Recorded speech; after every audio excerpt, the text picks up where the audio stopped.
जिम्मेदार माननीय मुख्यमंत्री अरविंद केजरीवाल जी और माननीय विधायक दुर्गेश पाठक जी हैं।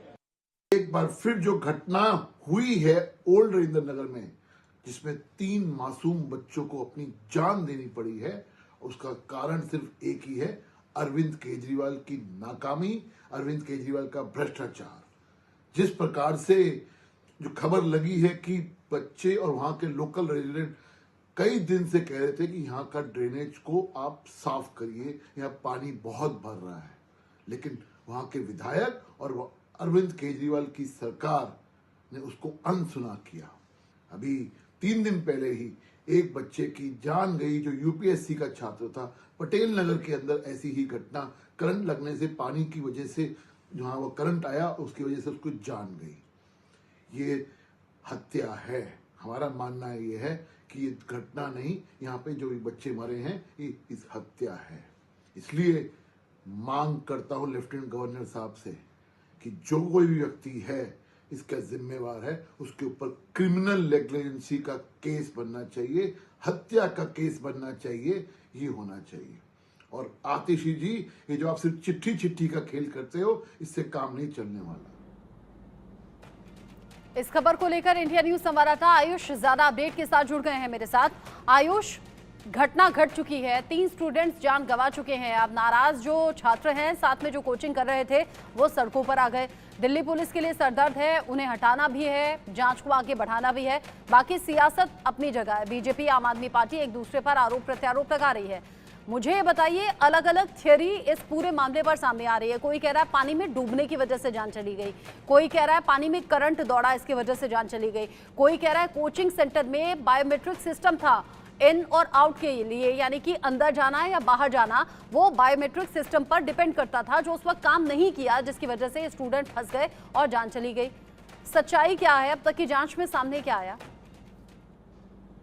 जी देखिए, दिल्ली पुलिस ने और दिल्ली फायर डिपार्टमेंट ने फोटोग्राफिंग यहाँ पे की थी। अभी कुछ देर पहले ही यहाँ पर टीम आई थी जिन्होंने फोटोग्राफी की है, और उसके बाद यहाँ से एक फॉरेंसिक की टीम साक्ष्य लेकर जाएगी। रोहिणी में एफएसएल की लैब है, वहां पर वो साक्ष्य सारे दिए जाएंगे, जिसके आधार पर ये पता चलेगा कि आखिर हादसे के वक्त वहां पर क्या हुआ था। क्योंकि देखिए, अलग अलग थियरी सामने आ रही है, राजनीतिक पार्टियों द्वारा आरोप और प्रत्यारोप लगाए जा रहे हैं, कई बातें कही जा रही है। कुछ लोग कह रहे हैं डूबने से मृत्यु हुई, कुछ लोग कह रहे हैं कि बिजली का करंट जो था वो पानी में दौड़ गया, जिसकी वजह से उन बेचारे बच्चों की मृत्यु हुई।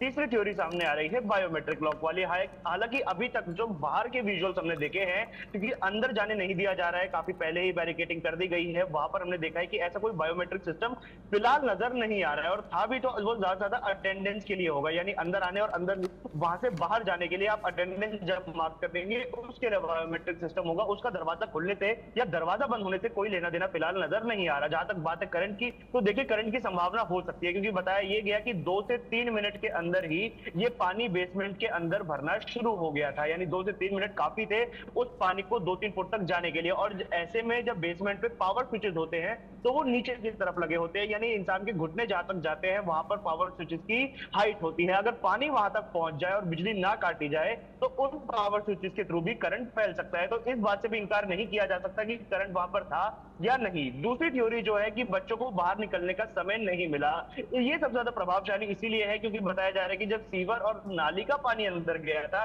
तो दलदल जैसी स्थिति अंदर हो गई थी, बच्चे बाहर नहीं निकल पा रहे थे। 30 से 35 बच्चे अंदर थे जो फंसे हुए थे, जिन्हें सूझबूझ से पहले रस्सी के सहारे बाहर निकालने की कोशिश की गई और ज्यादातर बच्चे बाहर निकाल लिए गए। लेकिन ये 3 बच्चों के साथ आखिर क्या हुआ था? क्या ये लोग फिसले हैं, गिरे हैं, बेहोश हुए हैं? क्या कारण था? ये 2 चीजें बताएंगी, पहली फॉरेंसिक रिपोर्ट और दूसरी पोस्टमार्टम रिपोर्ट। और फिलहाल दोनों ही नहीं आई है, तो इन दोनों का इंतजार करना पड़ेगा, तभी जांच किसी निष्कर्ष पर पहुंच पाएगी कि आखिर हादसा क्यों हुआ और हादसे के बाद मृत्यु कैसे हुई। जी अच्छा, चूंकि बाढ़ बारिश की तमाम तस्वीरें सामने आती हैं आयुष, और ये मानसून का सीजन चल रहा है, जब हम देखते हैं बादल फट गया तो बहुत ज़्यादा पानी मलबा साथ में लिए हुए और सैलाब आगे बहता है, या फिर नदियों में जब जलस्तर बहुत ज़्यादा बढ़ जाता है, जब कटान आसपास होने लगता है, जब घर के घर उस पानी में समा जाते हैं, तब ऐसी तस्वीरें हम देखते हैं।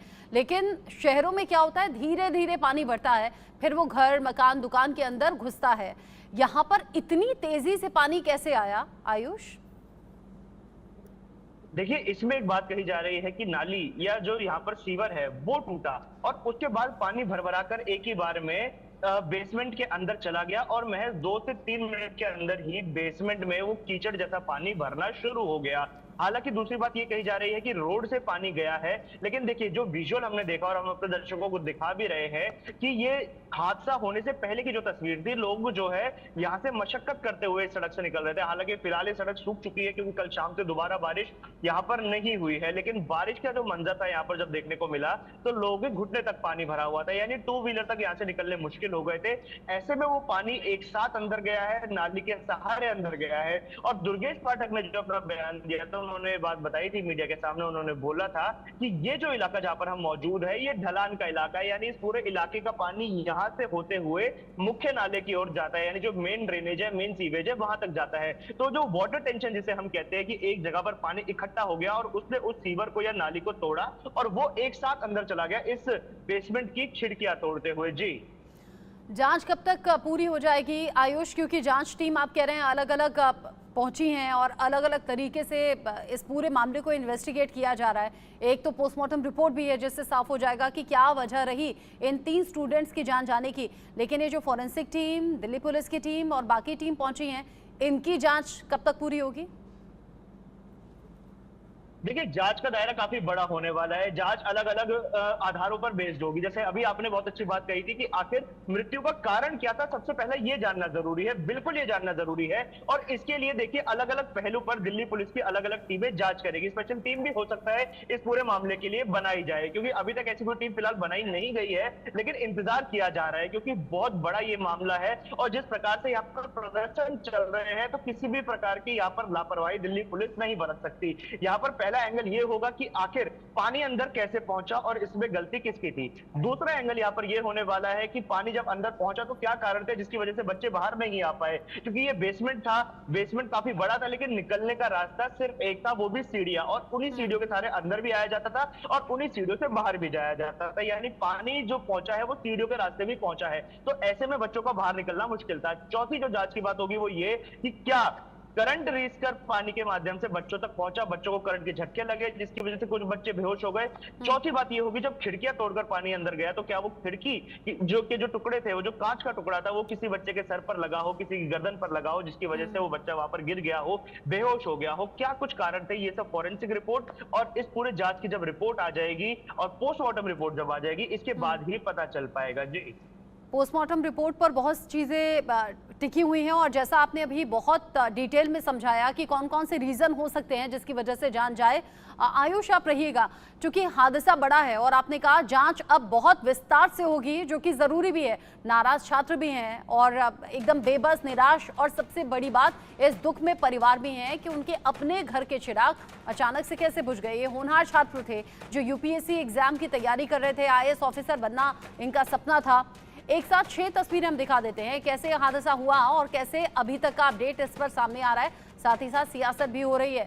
6 तस्वीरें जहां पर दिल्ली में हुआ है दर्दनाक हादसा, old Rajendra Nagar Rao IAS coaching centre, जिसके ठीक बाहर से आयुष लाइव रिपोर्ट कर रहे हैं। कोचिंग सेंटर में अचानक से भारी पानी आ गया और इतना ज्यादा पानी आ गया कि स्टूडेंट्स को निकलने का मौका तक नहीं मिला। 3 स्टूडेंट्स की जान इसमें जा चुकी है।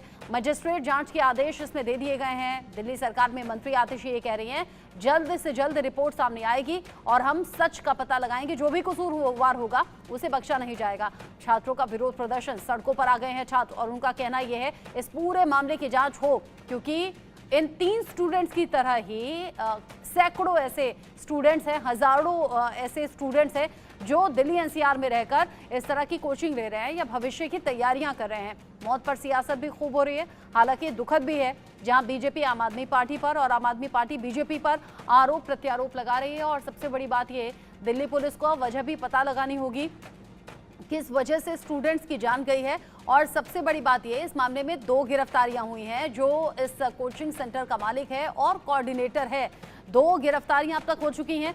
और ये जो 3 स्टूडेंट्स हैं आयुष, एक तो पोस्टमार्टम रिपोर्ट कब तक आएगी ये बताइए, साथ ही साथ ये जो 3 स्टूडेंट्स हैं, क्योंकि इससे पहले मैंने कहा देश की राजधानी दिल्ली सेंटर है जहां देश के अलग अलग हिस्सों से स्टूडेंट्स आते हैं, युवा आते हैं अपने भविष्य को लेकर सुनहरे सपने देखने और उन्हें पूरा करने के लिए। ये 3 स्टूडेंट्स कहां से बिलोंग करते हैं? देखिए अमूमन क्या होता है कि जब फॉरेंसिक रिपोर्ट तैयार की जाती है तो इसमें 2 से 3 दिन का वक्त लगता है, लेकिन क्योंकि ये बड़ा मामला है, राजनीतिक पार्टियां इसमें घुस चुकी है और प्रदर्शन इस पे लगातार चल रहे हैं और राजेंद्र नगर में, तो हो सकता है कि इसको प्रायोरिटी बेसिस पर लेकर इस पे जल्द से जल्द पोस्टमार्टम रिपोर्ट तैयार की जाए। फिलहाल जो कयास लगाया जा रहा है वो ये है कि अगले 24 घंटे के अंदर पोस्टमार्टम रिपोर्ट सामने आ सकती है। अब बात की जाए कि ये तीनों बच्चे कहां से हैं, तो तीनों अलग अलग जगह के रहने वाले हैं। जो एक लड़की जिसका शव सबसे पहले बरामद हुआ था वो उत्तर प्रदेश की रहने वाली है, और एक लड़का जिसका शव सबसे आखिरी में बरामद हुआ वो केरल का रहने वाला है। तीनों जो छात्र हैं वो दिल्ली के नहीं है, दिल्ली के बाहर के रहने वाले हैं। एक लड़की जो है वो बताई जा रही है वो असम की रहने वाली बताई जा रही है। तीनों लड़कियां बाहर, ये दोनों लड़कियां और वो एक लड़का, वो तीनों बाहर के रहने वाले बताए जा रहे हैं। और इनके परिवार जो है वो फिलहाल आरएमएल हॉस्पिटल पहुंच चुके हैं, जहां पर तीनों का पोस्टमार्टम किया जाएगा। परिवार के लिए बहुत दुखद स्थिति है, क्योंकि उन्होंने अपने खून पसीने की कमाई लगाकर अपने बच्चे को अपने घर से, अपने शहर से दूर भेजा, अपने आंगन से दूर भेजा कि बच्चा कुछ बन जाए, अफसर बन जाए और उसका भविष्य जो है वो सुनहरा हो जाए। लेकिन उन्होंने कभी सोचा भी नहीं होगा कि जहां पर वो अपने बच्चे का भविष्य सुनहरा करने के लिए जिस जगह पर भेज रहे हैं वही जगह उन बच्चों का शव गृह बन जाएगी। उन बच्चों को पता भी नहीं होगा कि जहां पर वो एग्जाम देने जा रहे हैं वो उनके जीवन का आखिरी एग्जाम होगा। उन माता पिता से अब बात की जाए अगर, तो माता पिता की अगर बात की जाए तो उन माता पिता पर क्या बीत रही होगी इसके बारे में अंदाजा लगाना भी मुश्किल है, जो अब जिनका बच्चा उनसे कई 100 किलोमीटर दूर है और उसके साथ ऐसा दर्दनाक हादसा हो जाता है। जी, जिस तरीके से हादसा हुआ है, बहुत से परिवार सहम गए हैं, डर गए हैं, जो अपने बच्चों को अपने आप से दूर करके उनके भविष्य को बनाने के लिए भेजते हैं, पढ़ने के लिए भेजते हैं, जॉब करने के लिए भेजते हैं। आयुष, चूंकि यह हादसा बड़ा है, जांच अभी चलेगी, नजर आप बनाए रखिएगा, आगे जो अपडेट होगा आपके जरिए दर्शकों तक पहुंचाएंगे। अभी के लिए आपका शुक्रिया। इसी बड़ी खबर के साथ